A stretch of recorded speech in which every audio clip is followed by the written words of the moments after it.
Hey, and welcome to another Daily Cinephile vlog. I was trying to think what possibly is the best streaming service at the moment. I have quite a few of them. I've tried most of them also. Paramount Plus I have not gotten to yet. I've heard about it, and I looked at some of the content that's coming, but haven't checked it out yet. But I thought I would talk about some of the ones that I have and really try to figure out what is the best streaming service out there at the moment. I don't even really know what the first streaming service ever was. Everyone mostly had Netflix at first. I feel like Hulu came before that, but Netflix became the more popular one. And Netflix is good. Netflix has, different movies that come in and out every month. And then they have a lot of original content, which I think is the reason a lot of people started to like it. Netflix kind of caught on early when, they realized that a lot of these studios could just make their own streaming services, and inevitably they would. In fact, Sony has had a streaming service for a long time, Crackle, which is free. So, it was only inevitable before all these studios started to figure out, hey, we could just make streaming services ourselves and put all our movies on it. And I guess maybe there was just a fear of that, because there always seems to be a fear of when the new technology arises. I mean, videotapes, when they first became a thing, studios didn't really like those either. And they tried to really make the prices expensive because they felt that the movies were worth more than what they were selling for, or selling at all for the home market. It wasn't until after they realized, oh, there's a huge value in reselling these movies. And same with streaming services. There's a huge value in showing them again, and just having the streaming service, owning it, and being able to release the movies themselves on your own streaming service kind of cuts the middleman out. So Netflix started to catch on, and they started making their own original content. I do like Netflix. It's the best moving of the platforms. I have a few issues with it that other streaming services have learned from. I don't like that things automatically play. I don't like that there's an automatic function now for the credits as well, where if the credits start rolling, immediately it wants you to start playing a different movie, and I'm not a fan of that. I wish I could just look over the movie, read about it, and not have it start playing right away. And as far as original content goes, there's good stuff, but you also got to remember there's like so much stuff that's thrown on there, so many different things on it that it's hard to kind of keep up. And a lot of it, the movies especially, I've never been in love with all the movies that they release. There's some that they have bought that have turned out better, like Marriage Story and El Camino was pretty good. I know there was some other more recent stuff. But there's other movies that they have purchased from theatrical distribution that didn't really turn out that great. And then there's other ones that are originals that were made just for Netflix. But like I said, it's kind of a mixed bag. There's some really good ones, but a lot of them, even like some of the bigger ones that you think would be a huge deal, that it's not really even Netflix's fault. I mean, like Mank, for instance, I was really excited about that movie, and it kind of was a disappointment. And it's like, there's kind of the extra bit there where it's like, wow, this is on Netflix, made for Netflix, kind of, but, for the most part, Netflix didn't really have much to do with that movie. But it's funny that it's on Netflix, and yet it's still one of the more disappointing David Fincher films.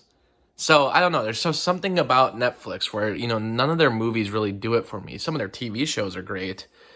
I really like Cobra Kai, but, again, that wasn't even Netflix, really. That was actually on YouTube, produced by Sony, and now it's on Netflix. There's other shows that are good on Netflix, so, like Stranger Things, and, there's been other things that I've checked out here and there. But I think the big controversy with Netflix is that they often cancel their shows real quick, too, so... And I also don't know where they're getting their data from, because they base it, I guess, on streaming numbers, but it makes me kind of question, well, why are these TV shows lasting so long, but these ones don't? And why are these movies being made? How could it possibly be that this movie was so successful it deserves this many sequels, but other movies, or like bringing back certain actors over and over again? I'm like, the streaming numbers on this can't be that good. Some of them are pretty obvious, like Adam Sandler movies are going to do great, obviously. He's a popular actor, but even depending on if the movie's even that good or not. But there's other things like It just surprises me that there's almost too much content. And I guess they just have the funds to do it right now because they're still number one in the streaming game, but I don't know how long that will last. I think they're trying to really stuff up their streaming platform just in case for some reason a bunch of studios end up leaving. And I was under the suspicion, I was making like a theory that Netflix would buy Paramount because they had so much Nickelodeon content on there, so many exclusive deals to do like revivals of their shows and everything. But then a lot of these other Nickelodeon revivals are now going to go on Paramount Plus. But depending, and Paramount Plus came in real late. It makes me wonder still if Netflix would ever try to buy a different studio like Paramount. And Paramount seemed like the one that's up for grabs just because they don't have, too many successful franchises at the moment. I also thought maybe Lionsgate, maybe Netflix would buy that. I've seen Netflix buying a studio before it's too late, just because they can rely on their content, but I also think they want maybe a back catalog, just in case all studios eventually leave. But there's some that, they're like Lionsgate, I don't think will ever be able to sustain its own streaming service, so maybe they'll always just have their movies on Netflix. Who knows? But enough about Netflix. I like it, but definitely not my favorite because it doesn't technically have all the movies I want to watch anyway. HBO Max really shocked me. HBO Max is really good. I love Warner Brothers. That's one of my favorite bigger studios. And HBO Max shocked me by just how much additional content that it had. Special features, which, Netflix, that's one thing Netflix has never really gotten on board with, is doing special features. They have making ofs as separate features on Netflix itself. Like, there's like a making of Stranger Things, or at least like a interview about it, but, not really hardcore special features, whereas Warner Brothers actually is offering a lot of special features are on the Blu-rays themselves. That's kind of always been my argument, that if streaming services can start picking up the special features, I can see why Blu-ray would become less important. And, iTunes started out by doing their extras, everything that was on the Blu-rays on iTunes, but now streaming services are doing it too, especially HBO Max. HBO Max also has a lot of older movies, a lot of modern movies. It has just a good mix of everything. Like, they have movies from the 30s and 40s, which is great. They got the TCM stuff. They got Studio Ghibli stuff, DC stuff, and they also get everything from HBO. Plus, any movies that are being shown on HBO, they actually can have on HBO Max then. So they also have options from other studios, which is great. So I think that should be the biggest competitor to Netflix, but I think the only reason it's not as popular is because the starting price was pretty high. I think it's worth it, but I can see that people thought it was pretty high. But it's also cool because, during the pandemic, they've been doing this option where you don't have to go to the theater to see their new movies. You can also watch them on HBO Max for the first 30 days, which I think is great, especially during the pandemic. I don't know if it's something that will stick around. Possibly. I mean, I guess it would depend on if the studios are really going to start abandoning the theater format in general, but I don't see a lot of filmmakers wanting to do that, and I think the filmmakers still have a lot to say, especially once theaters start opening up again, but we'll see. There's some movies I'd rather see on the big screen anyway, like King Kong versus Godzilla. I don't really want to see that on HBO Max. It's like, nah, I'll go to the theater to see that. There is a theater that's open. All the precautions are put in place. I think I'll go to the theater to see that. But HBO Max I love so much. HBO Max is really the promise that Disney Plus was also delivering on by bringing in all kinds of old content that they have from many years past, but also introducing new stuff and also having some really good originals. HBO Max doesn't have as good of originals yet. I wonder if that has to do with the pandemic and just not being given the suitable amount of time and freedom of production at the moment in order to make the originals that they wanted. Maybe they had more stuff planned. But the stuff on Disney Plus is really good. They have Disney Plus has less original content as well compared to other streaming services, and I wouldn't say a lot of their movies are that great, but the television shows have been awesome. Especially The Mandalorian and especially WandaVision. So, of course, they have those. And honestly, there's stuff in The Mandalorian and WandaVision that is just way better than anything that's been on Netflix. So even though there's less content, still more worth it. Plus, they don't get rid of content as much. They have all the old Disney movies. They got movies that from like Disney Channel that you may not have ever even heard of. So they got a lot of stuff on Disney Plus. They got pretty much everything Disney ever made, including TV shows, which is great. A lot of this stuff wasn't even accessible for years because Disney's pretty notorious for not putting full seasons of shows on DVD and Blu-ray, and some of their movies even never hit DVD or Blu-ray. So it's great that the streaming service is actually bringing a lot of that back. So I love Disney Plus for that. It's just that versus Warner Brothers, I think the Warner Brothers catalog has just better movies and Disney's like live action stuff. They have great animation stuff, but I wouldn't say they're live action stuff. It's fun to go back for nostalgic purposes, and there's definitely a quality to it. That Disney quality I enjoy sometimes, but HBO Max is probably better content-wise.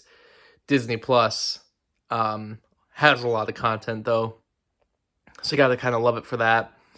I will say about HBO Max and Disney Plus still has some bugs on it where it's not playing as well as Netflix. I like that they got rid of the automatic feature. That's great. Both of them don't have movies that automatically play, but they both still need to be cleaned up a little bit. Peacock is kind of confusing because it's like trying to be everything. It's trying to be like a social media and news platform while also being like a streaming content platform. The only thing that's great about it is like the price. Which Disney Plus has a lower price as well, but Peacock's is really low. It's the same thing as Hulu, where you can have like an ad version of Peacock that's like $6 a month. But again, it doesn't have too much content at the moment. Has movies on it, but a lot of them don't stick around. So not really sure how I feel about Peacock, and I haven't really dug into it that much. And Hulu's kind of the same way. I like Hulu. They have a lot of pretty good original movies, and they have original shows, but also they don't have nearly as much content as, original content as all the other streaming services do, or at least the constant flow of it. So it's great because they don't have too much crap quality content, but they also don't have a lot of new stuff. And they have movies from elsewhere, but I often see that a lot of stuff that's on Hulu is already available on other streaming services. There's very few movies that are on Hulu that I can't find anywhere else. So Hulu, if it didn't have that ad version that you pay for, it might not be really worth it.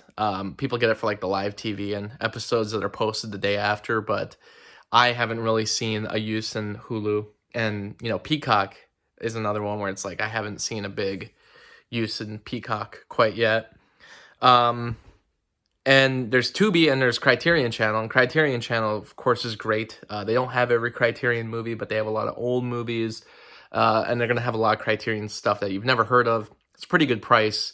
And that one is mostly for when I think of a foreign movie or some artsy movie that I've never, seen. I check it out on there. But, that is definitely much more for the sublime cinephile. And I like it, but I could see that a lot of people maybe wouldn't want to go to it. But it also has a lot of good special features. And a lot of stuff that's on Criterion Channel as far as older movies also appears on HBO Max. So HBO Max has a lot of that carried over from Criterion Channel. Kind of back when they had their old Filmstruck deal. Filmstruck was like the streaming service that was like Warner Brothers and Criterion teaming up, and then it ended. And obviously it ended probably because of this, because HBO Max was being produced and then Criterion made their own streaming service. But a lot of stuff still is on both platforms. Like a lot of the Charlie Chaplin stuff that's on Criterion is also on HBO Max. I feel like I'm missing the streaming service. Like I said, I don't have Paramount Plus. It's kind of shocking talking about this, realizing that Universal doesn't have a streaming service yet, which they're a bigger studio. You would think they have it, but maybe they just get their theme park money and they say, screw it. I don't know. Well, I guess that's not true. Universal is technically a streaming service because it has Peacock. They own NBC. But that is kind of weird branding because, I don't put Universal and NBC together in my head. And yeah, they are the same thing. So, but I haven't seen a lot of Universal movies on Peacock. I know during Halloween, it was close to Halloween anyway, they had a lot of